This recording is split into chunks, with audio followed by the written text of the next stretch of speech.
warahmatullahi wabarakatuh. Waalaikumsalam warahmatullahi wabarakatuh. Puji syukur kita ucapkan kehadirat Allah Subhanahu wa Ta'ala, yang mana pada pagi hari ini kita telah dapat berkumpul di ruangan ini. Kemudian selawat seiring salam kita hadiahkan kepada Nabi besar Muhammad Sallallahu Alaihi Wasallam. Selamat pagi Bapak-bapak dan Ibu-ibu Majelis Guru SDN 10 Paninggahan, yang mana pada hari ini yaitunya Ibu kita Mayuris SPD akan menyampaikan desiminasi tentang budaya positif. Mudah-mudahan apa yang beliau sampaikan nanti di hadapan kita bersama dapat bermanfaat untuk kita terapkan di sekolah kita ini nantinya. Karena hari ini Ibu kita Mayuris akan menyampaikan apa yang telah beliau terima dari atau sebagai guru penggerak Angkatan 11 Kabupaten Solo. Kemudian kepada Ibu kita persilahkan.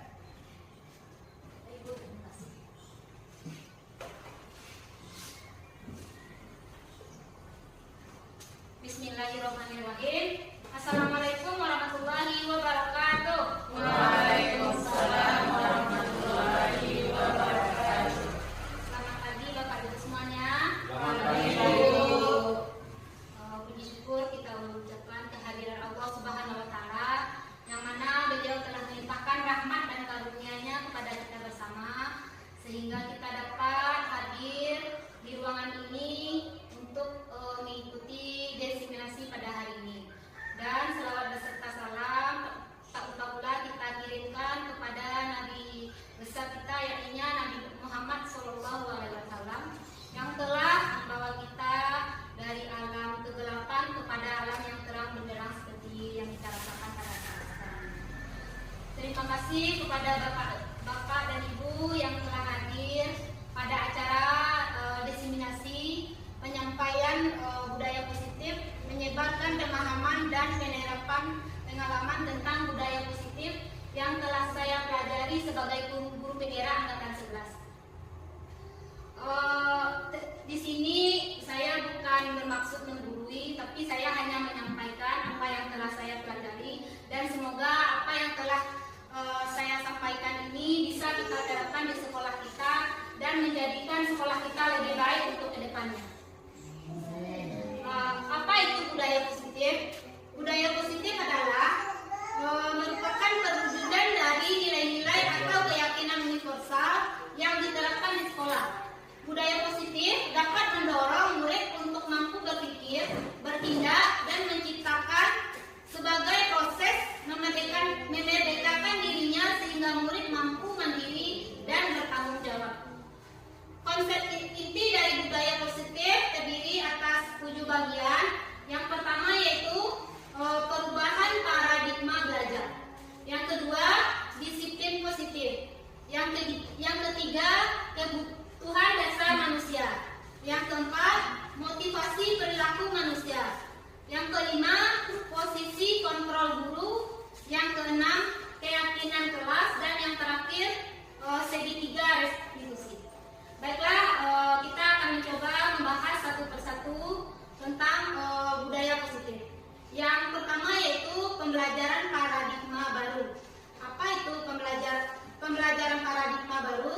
Pembelajaran dengan paradigma baru merupakan pembelajaran yang dirancang berdasarkan prinsip pembelajaran berdiferensiasi, sehingga para peserta didik belajar sesuai kebutuhannya, berdasarkan tahap perkembangan sesuai teori psikologi modern untuk belajar mewujudkan profil pelajar Pancasila. Sebagaimana yang telah kita ketahui bersama, profil pelajar Pancasila terdiri atas 6 aspek. Yang pertama yaitu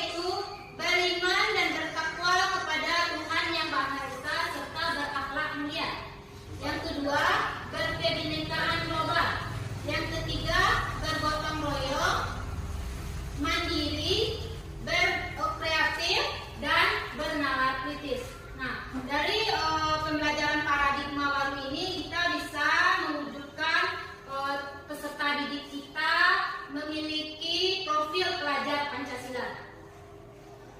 Yang kedua tentang disiplin positif. Apa itu disiplin positif? Yaitu pembiasaan hal yang baik mencakup sikap atau perilaku maupun tutur kata oleh seluruh warga di sekolah, terutama bagi murid agar dapat berkembang menjadi pribadi yang kritis, mandiri, dan bertanggung jawab.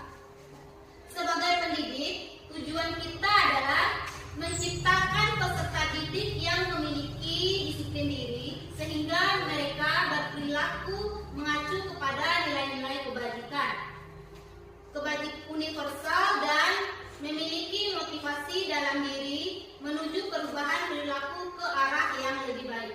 Jadi disiplin positif ini agar membentuk perilaku siswa menjadi lebih baik. Next. Nah, yang ketiga, budaya positif yang ketiga yaitu kebutuhan dasar manusia. Kebutuhan dasar manusia merupakan sesuatu yang kita lakukan untuk mendapatkan apa yang kita inginkan. Seluruh tindakan yang kita lakukan memiliki tujuan. Semua usaha terbaik yang kita lakukan agar kebutuhan dasar kita dapat terpenuhi dengan baik. Nah, kebutuhan dasar manusia ada 5, yaitu yang pertama kebutuhan bertahan hidup. Kebutuhan bertahan hidup mencakup kebutuhan makanan, pakaian, tempat tinggal, keamanan, dan kesehatan. Kebutuhan yang kedua yaitu kasih sayang dan rasa diterima. Rasa diterima, dipedulikan, saling berbagi, bekerja sama, dan menjadi bagian dalam kelompok. Nah, itulah kebutuhan kasih sayang dan rasa diterima. Kebutuhan yang ketiga yaitu penguasaan, mencakup harga diri, keinginan untuk dianggap mampu memimpin, berprestasi, diakui, dan didengar. Kebutuhan yang keempat, kebutuhan kebebasan. Di sini mencakup hidup mandiri, memiliki pilihan, mencoba hal yang baru, dan mampu mengendalikan arah dirinya. Dan kebutuhan yang terakhir yaitu kebutuhan kesenangan, di mana kita ingin bermain, humor, antusias, dan tertawa. Nah, itulah 5 dasar kebutuhan manusia. Yaitu mohon maaf ya Bapak Ibu, mungkin di sini saya sedikit keliru. Yang keempat itu adalah motivasi perilaku manusia. Kebutuhan dasar manusia itu tadi nomor 3 ya. Motivasi perilaku manusia ada 3, yaitu hukuman, konsekuensi, dan restitusi. Yang pertama hukuman, di mana datang secara tiba-tiba atau tidak terencana. Yang kedua, murid tidak tahu apa yang akan terjadi, bersifat satu arah, dan berupa hukuman fisik atau psikis. Yang kedua, konsekuensi, di mana telah direncanakan atau telah disepakati sesuai peraturan. Murid tetap dibuat tidak nyaman dan sikap guru selalu memonitor murid. Yang ketiga yaitu restitusi. Prosesnya menciptakan kondisi bagi murid untuk memperbaiki kesalahan. Proses kolaboratif yang mengajarkan murid untuk selalu mencari solusi sendiri. Nah, itulah 3 aspek motivasi perilaku manusia. Selanjutnya mengenai budaya positif yaitu posisi kontrol guru. Nah, di mana posisi kontrol guru ini ada sebagai penghukum, ada sebagai pembuat merasa bersalah, yang kedua ada sebagai teman, yang ketiga sebagai pemantau, dan yang keempat sebagai pemantau, dan yang kelima sebagai manajer. Di mana posisi kontrol guru ini bagaimana sikap kita atau tindakan kita dalam menghadapi siswa yang bermasalah dalam menyelesaikan masalah. Nah, dari berikut ini ada beberapa contoh dari posisi kontrol guru. Masalahnya yaitu Adi yang terlambat hadir ke sekolah. Kalau sebagai posisi penghukum, nah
guru yang bersifat sebagai penghukum.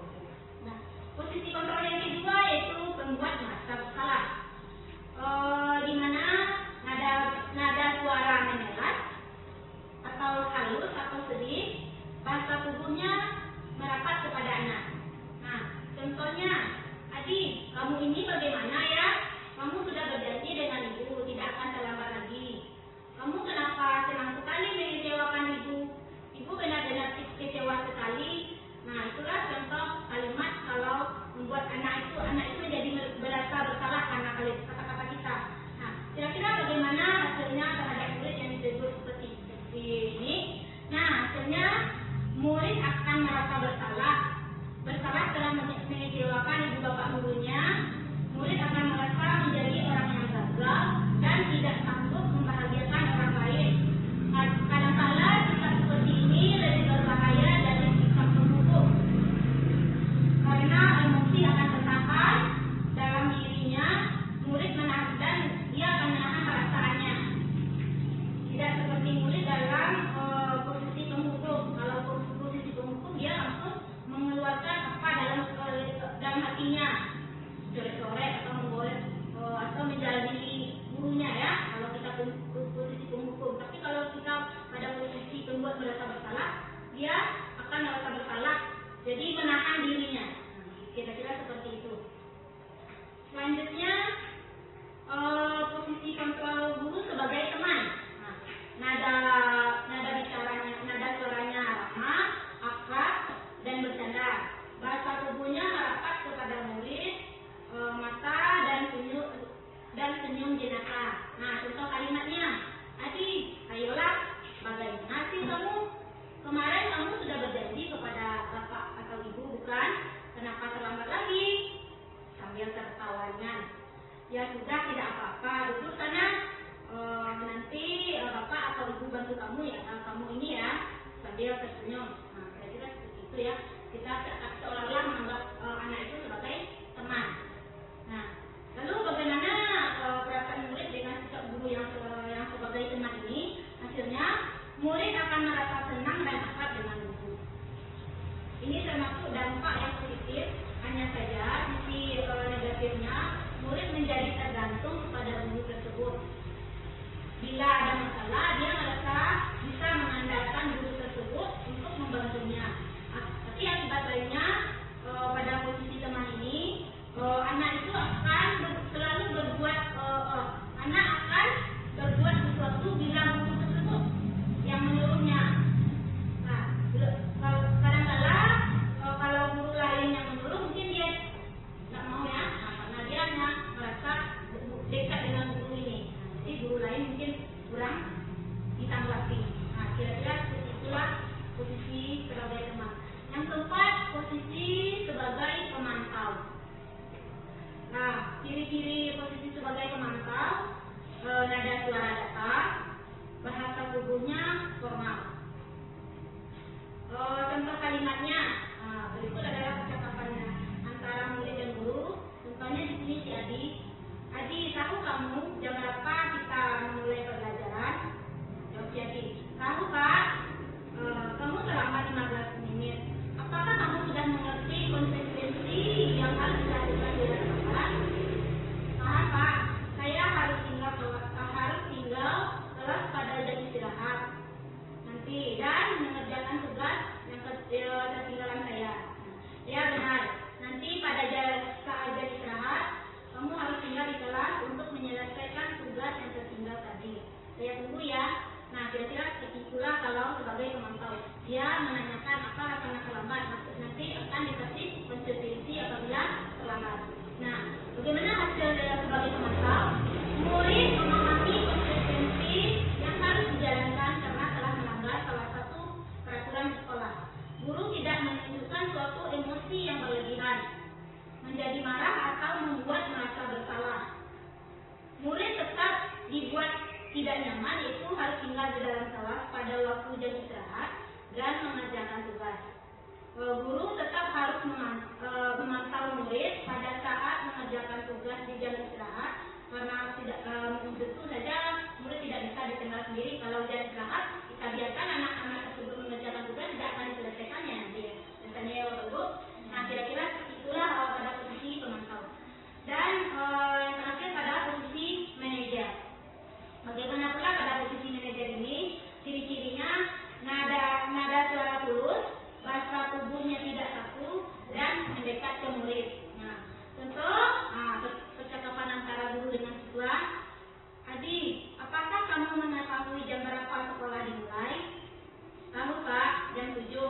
tukar. Ya, jadi kamu selamat ya. Kira-kira bagaimana kamu akan memperbaiki masalah ini? Saya bisa menanyakan kepada teman Pak untuk mengerjakan tugas yang tertinggal. Baik, itu bisa dilakukan. Apakah besok besok akan ada masalah untuk kamu agar bisa hadir tepat waktu? Tidak Pak, saya bisa hadir tepat waktu. Baiklah, saya menghargai usahamu untuk memperbaiki diri. Nah, kalau pada posisi manajer ini, guru menanyakan apa alasannya dan memberi solusi, dan juga anak tersebut diminta solusinya. Dia melakukan kesalahan, tapi apa solusi agar anak tersebut tidak melakukan kesalahan lagi ya, keesokan. Nah, kira-kira kalau pada posisi manajer ini, bagaimana hasilnya?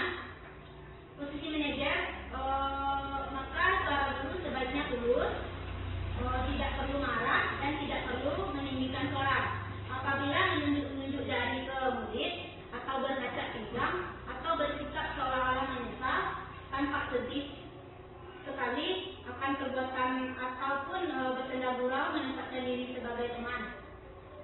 Fokus saja pada murid, bukan untuk membahagiakan guru atau orang tua.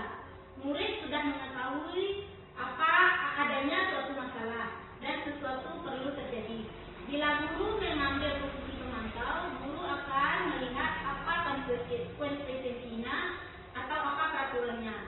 Namun pada posisi manajer, guru akan mengembalikan tanggung jawab kepada murid untuk mencari jalan keluar permasalahannya, tentu dengan bimbingan guru. Nah, seperti itulah kira-kira contoh dari 5 posisi kontrol guru. Nah, berikut adalah beberapa kalimat tentang penerapan 5 posisi kontrol guru. Dalam kasus ini, murid tidak mengerjakan tugas yang diberikan oleh guru. Nah, apabila kita sebagai seorang penghukum, kira-kira kalimat kita begini kepada murid: berdiri dengan sebelah kaki di depan kelas. Itu yang kita akan mengukur murid. Nah, selanjutnya kalau pada posisi pembuat merasa bersalah, kita mungkin akan berbicara pada siswa. Kesekian kali ibu sudah ingatkan, kamu senang sekali ya melihat ibu terus-terusan bertindak seperti ini. Nah, kira-kira seperti itu pada posisi pembuat merasa bersalah. Sedangkan pada posisi sebagai teman, ayo dong kamu kerjakan tugasnya, nanti kalau sudah selesai kita main games lagi ya. Nah, kira-kira kalau itu sudah kan games lagi, kan akrab biasanya seperti itu kan di SMP SMA. Kalau kita di SD agak juga ya pada posisi teman ini pada murid. Selanjutnya pada posisi pemantau. Nah, kira-kira kalimatnya seperti ini: kamu sudah melakukan kesalahan dan sudah mengetahui konsekuensinya. Sekarang selesaikan dan segera kumpulkan. Nah, kita hanya melihat bagaimana dia telah menyelesaikan tugasnya. Dan yang terakhir pada posisi manajer, kira-kira seperti ini: apakah kamu tahu kesalahanmu, keyakinan sekolah apa yang telah kamu langgar, dan apa yang akan kamu lakukan untuk menyelesaikan masalahnya. Nah, kita menanyakan kepada murid apa yang telah dilakukan dan bagaimana dia akan menyelesaikan masalah yang telah diperbuatnya. Nah, kira-kira seperti itulah 5 posisi kontrol guru. Nah, sekarang ada beberapa kalimat. Pada posisi kontrol manakah kita? Jika kalimatnya seperti ini: saya kecewa sekali dengan kamu. Kira-kira pada posisi kontrol mana kita ini? Membuat merasa bersalah. Coba kita lihat dulu. Nah, ada sekali. Saya kecewa sekali dengan kamu. Berarti kita merasa kecewa, karena aku akan merasakan kecewa. Seolah-olah dia yang menjadi masalah.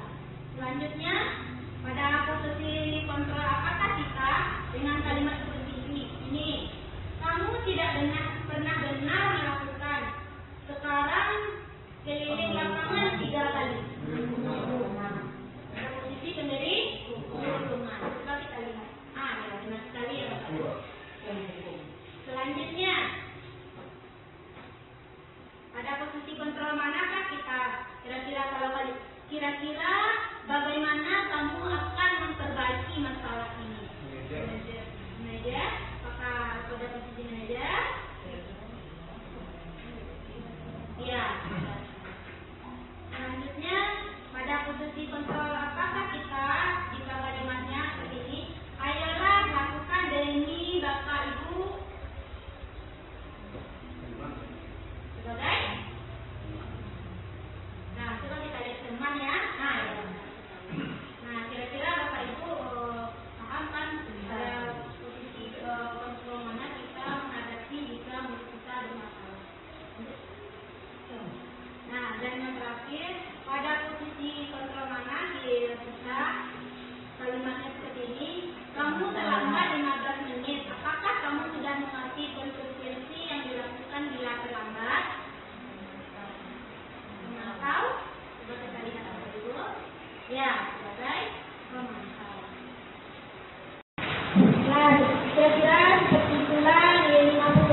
tapi keyakinan kelas ini dibuat di dalam kelas.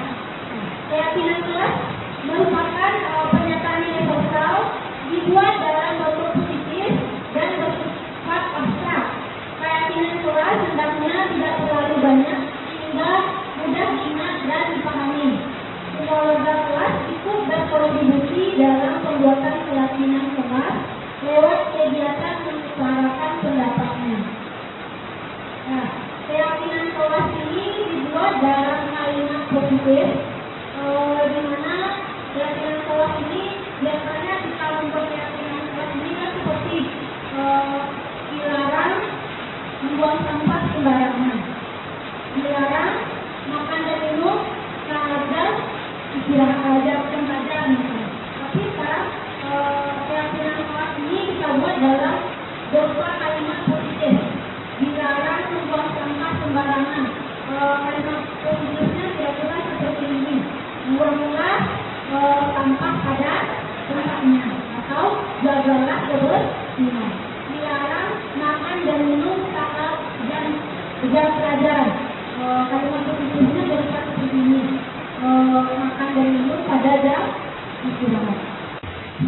Baik, Bapak Ibu, kita akan melihat video keyakinan kelas yang telah saya sepakati bersama siswa kelas 5.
Nah, kira-kira seperti itulah kesepakatan kelas yang telah kami buat pada kelas 5. Yang pertama menjelaskan apa itu kesepakatan kelas. Setelah itu membagikan kertas pada siswa untuk dibuat apa keinginan siswa tersebut. Setelah itu menempel di dinding. Nah, kalau beberapa siswanya memiliki, kalau idenya banyak, nanti akan dikasih satu ide saja ya. Jadi ada kira-kira berapa semuanya kesepakatan kelas yang telah disepakati tersebut. Nah, selanjutnya budaya positif yang terakhir yaitu segitiga restitusi. Segitiga restitusi adalah suatu proses dialog yang dijalankan oleh guru atau orang tua agar dapat menghasilkan murid yang mandiri dan bertanggung jawab.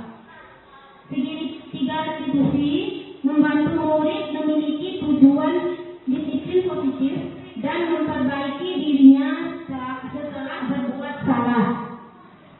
Restitusi bukan untuk menebus kesalahan, namun untuk belajar dari kesalahan. Segitiga restitusi ini ada 3 tahap. Yang pertama yaitu menstabilkan identitas. Yang kedua, memvalidasi tindakan yang salah. Dan yang ketiga, menanyakan keyakinan. Mari kita bahas satu persatu bagian dari segitiga restitusi. Yang pertama yaitu menstabilkan identitas. Nah, menstabilkan identitas ini berupa berbuat salah itu manusiawi. Tidak ada manusia yang sempurna. Bapak Ibu juga pernah melakukan kesalahan seperti itu. Bapak Ibu tidak tertarik mencari siapa yang salah, tapi Bapak Ibu ingin mencari solusi dari permasalahan ini. Dan setiap anak berhak merasa, dan kita berhak merasa begitu. Nah, kira-kira seperti itulah menstabilkan identitas. Yang kedua yaitu validasi tindakan yang salah. Dalam validasi tindakan yang salah ini mencakup kamu pasti punya, kalimatnya kira-kira seperti ini.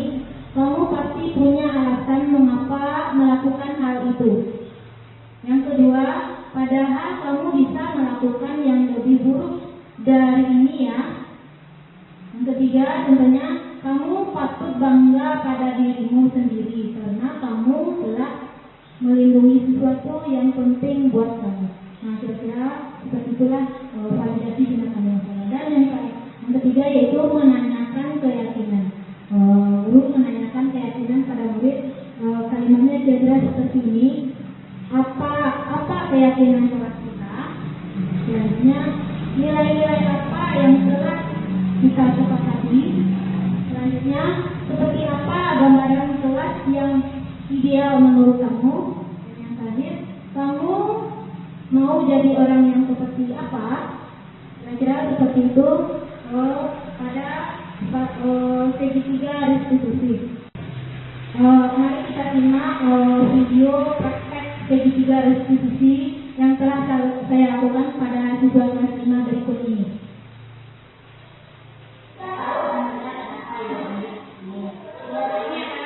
Ini adalah bagian menstabilkan identitas, menanyakan apa masalahnya.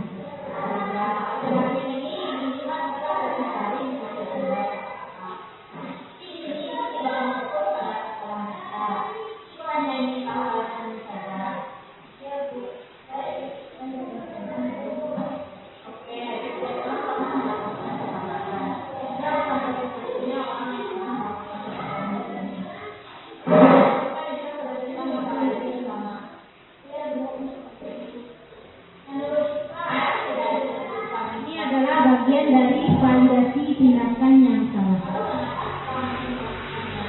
Menanyakan apa alasan siswa tersebut melakukan kesalahannya.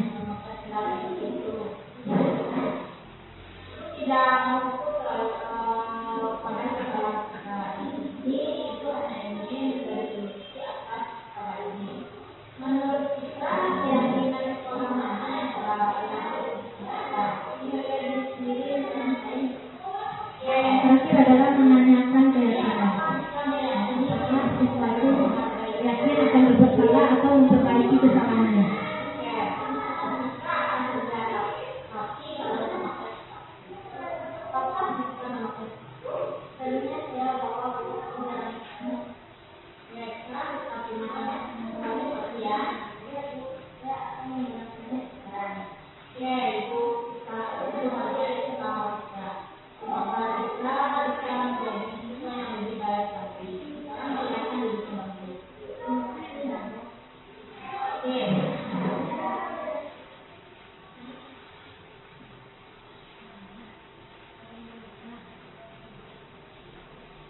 Nah, contoh kasus yang kedua yaitu orang melakukan kesalahan datang terlambat ke sekolah karena sepedanya rusak.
Nah, kira-kira seperti itulah penyelesaian masalah pada segi 3 restitusi. Yang pertama yaitu menstabilkan identitas, yang kedua validasi tindakan yang salah, dan yang ketiga menanyakan keyakinan. Apabila nantinya siswa kita melakukan kesalahan, sebaiknya kita coba dengan praktek segi 3 restitusi ini, jangan langsung saja menghukum atau menyuruh anak tersebut pulang, Bapak Ibu ya. Mungkin demikianlah hasil definisi saya pada hari ini. Saya harap budaya positif ini bisa kita terapkan di sekolah kita dan membawa sekolah kita agar lebih baik lagi ke depannya. Terima kasih atas partisipasi Bapak Ibu.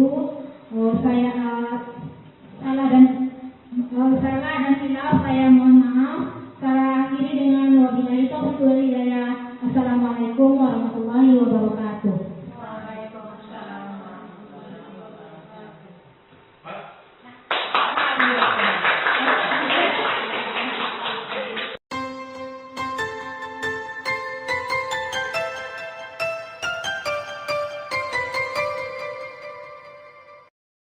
Assalamualaikum warahmatullahi wabarakatuh.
positif. Nah, apa itu kalimat positif? Contohnya, datang ke sekolah tepat. Kita tidak menggunakan kata dilarang atau tidak bolehnya. Nggak ada kata dilarang atau tidak boleh. Contohnya apa tadi? Membuang sampah pada Nah, ya dilarang membuang sampah sembarangan. Menjadi buanglah sampah pada tempatnya. saling menghormati teman. Ah ya, saling menghormati teman. Dilarang berkata kotor. Menjadi apa? Berkatalah yang baik. Jadi kita tidak menggunakan kata dilarang. Bertanggung jawab, iya bagus. Itu adalah contoh kalimat, contoh keyakinan kelas dalam kalimat positif. Jadi ada itu sudah paham semuanya? Nah, kali ini kita akan membuat keyakinan kelas kita. Ibu akan membagikan kertas ini. Nah, ibu tulis keyakinan kelas yang namanya ibu mau dalam kertas ini. Ini namanya kertas sticky note ya. Tulis satu keyakinan kelas yang anak-anak ibu mau masing-masingnya ya, atau boleh juga dua, yang kedua boleh. Nah, yang perempuan dengan warna putih dua saja, paling satu atau dua ya.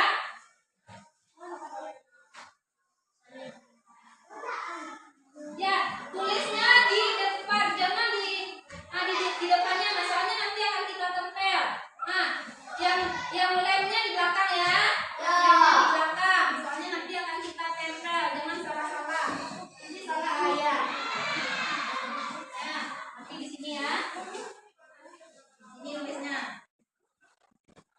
Silakan ibu anak ibu langsung menulis. Nah, satu atau dua keyakinan yang masuk. Keyakinan saya biasanya.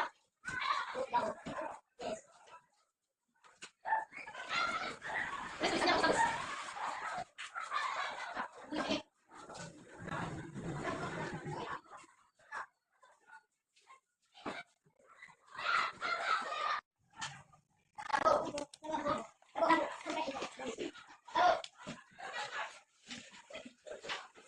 Ah, sudah selesai? Ada satu keyakinan kelas? Ada. Sekarang kita bergantian menempel depannya yang barisan sini. Tempel sebelah sini. Nah, cepat. Cepat satu-satu. Sini. Nah, yuk. Cepat dapat. Pensel. Ya, ayo, go. Ayo, Bapak, Bapak.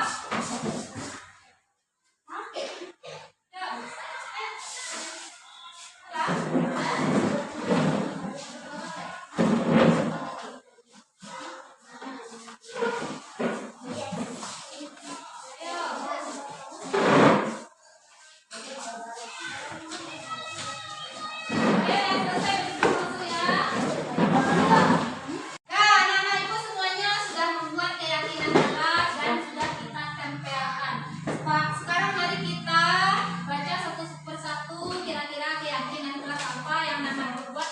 Nanti akan kita tulis di sini keyakinan kelas yang telah kita sepakati ya.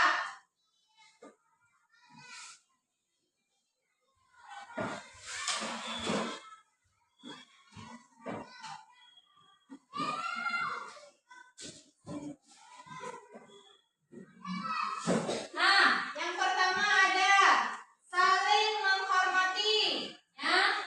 Selanjutnya ada bertanggung jawab, saling menghormati, sama. Nanti kita ambil saja nanti satu. Makan dan minum saat jam istirahat, ya benar. Saling menghormati, nanti ini sudah tadi ya. Yang pertama ada saling menghormati. Dua, bertanggung jawab. Ketiga, makan dan minum saat istirahat. Makan dan minum saat istirahat. Nah, selanjutnya ada yang tiga datang lebih awal. Menghormati guru, membuang sampah pada tempatnya. Buang sampah pada tempatnya. Buanglah sampah pada tempatnya. Nah, yang tiga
Guru harap apa yang telah kita buat tadi harus kita laksanakan.